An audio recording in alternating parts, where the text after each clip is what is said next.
Okay, we just got parked. We had to turn around because look at this road. Yeah, I followed a four-wheel drive down there. They turned around about another 100 yards down that way. We thought we'd do the same thing, and good thing it's getting real slick.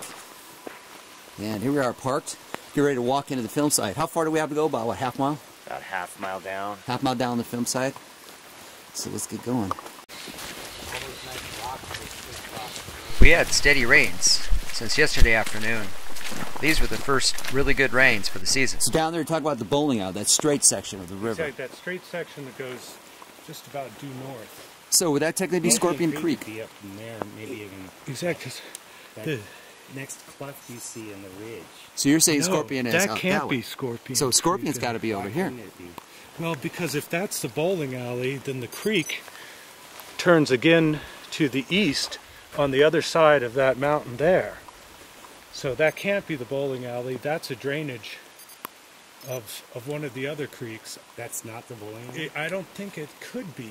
That's got to be down that way. Because then it's going too far northwest. Well, look, it looks like the main drainage, the main valley is continuing east here. That goes straight up. That's a smaller creek. That's not the bowling alley area. Okay, here's a Google Earth shot. 2009, is it? 2009. Yeah, here's the road coming down. Now, they show it ending there, but it doesn't. The rock slide is, I think that's the rock slide. Yeah, could be. Right. Looks like the slide area has been opened a bit, graded out. Rain's not going to help it any. Here's where Craig Woolheater almost died with Sharon. His truck was stuck right here. Halfway balanced on the edge with the mid frame and the bottom. Yeah. And you can see how steep a drop it is there. Yes. If you lose it, the tree's got to hold you up. Maybe they hold you, maybe they don't. Looks fine from the perspective of looking to the camera. When I bring it back up, that's when reality sets in. Well, we're looking down at the gravel bar. One part of the film site, we're not sure exactly which one it is, but as you can see, you can't see any of the big trees in the back. No. Especially with the mist there, but there are some nice old firs right in through there. All overgrown with alder and other shrubby trees. I can hardly wait to get down and take a look at that. Want to bushwhack it? No, we'll take the roads. Thanks. Then you go down through this forest and you're at the rock side. You're looking up above the Cliff Barrickman's site, which is right here at the bottom of this so-called bowling alley. Yes. Then you come down here. This is the gulch. This is where the creek flows in right here. So Christopher Murphy would put it right in here, saying Patty walked across there. Daniel Perez has been seen lurking around in this area. This is that little bump in the creek. But, you know, Cliff thinks it's up in this little sandbar. It's hard to see. The next section up that way. But this is all alluvial, you know, sands. Perez and who now? Well, Perez was walking around right in that area there. So back down this way. Murphy located it down towards the bottom of the gulch. 2003, they walked up through here.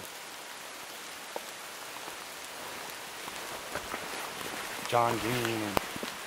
So we'll have a look at that when we get down that section too. Here we've got a good view with something quite distinctive we should be able to match on the ground.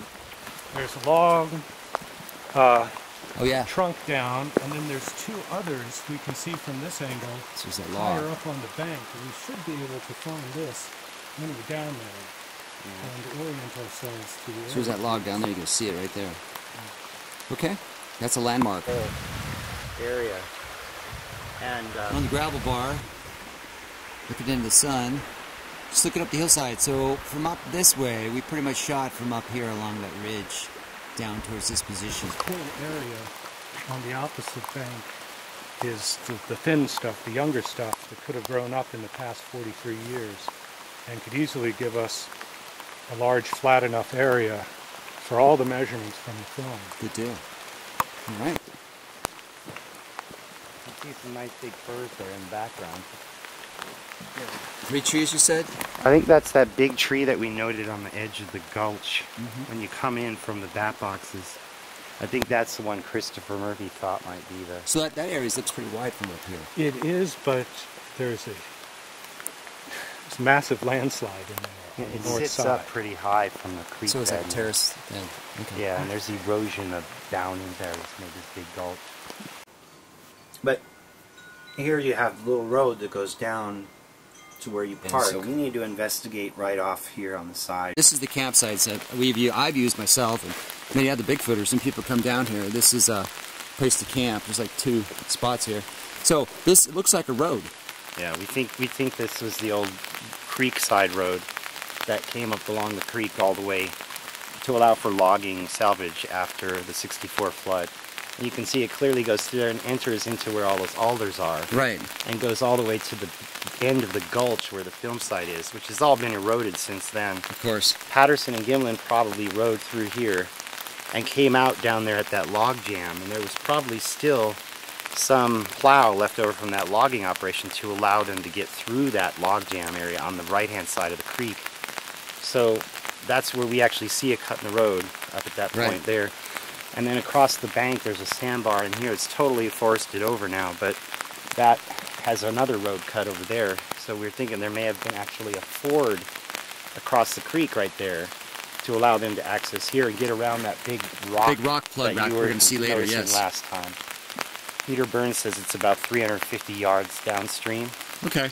And obviously, to get down this way, Gimlin and Patterson on horseback, and they started at the bridge area. We believe now. They had to have come up this canyon area, and they had to make it here somehow, following road cuts, logging issues, or whatever eased past the least resistance, because after all, they were on horseback. Yeah, well, they did do that salvage logging after the '64 flood. According to Al Hodgson, 65 and 66, they were doing that. So they, whatever roads that were washed out that M.K. Davis or whomever think were not there, actually were redone with a bulldozer. It's not a road, it's a track, and this is probably one of the old cuts. But there was also a logging operation up in here that Ian was discovering at one point that may account for the redoing of this road down here. And this was probably a log landing for that. Makes perfect sense. But they had to come from that direction, they had to come this way. The post-64 flooding, They could put them just about anywhere. they could have put it anywhere. So And this they must have. This place just up on the ridge here, obviously a logging operation farther up. My GPS shows an old road that runs up there as well. Right, I think that was the logging spur, and I think we're looking that just behind those trees, there's nothing, and that's the area that's regrowing. I think that logging may be was able to note that from the downstream, early too. 80s. Right. It's in the Google photos. Nice. Photos. But you can see where they did the logging. They built that road in there to log off these projects here after the film was done. And this was a log landing. You can see the marks on the ground. You saw the skid marks from Exactly, dragging the from- logs. Yeah, from, I assume, what's it, the high line or the main line, they were logging downhill, I believe. Were you able to ascertain And then what move year that. was?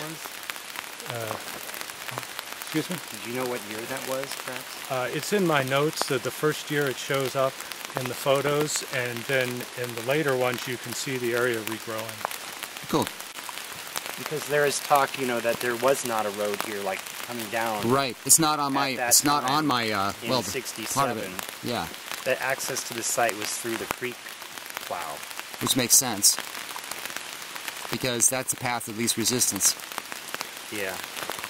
Okay, let's go upriver. You want to see if we can see a film site for Peter Byrne's? Yes.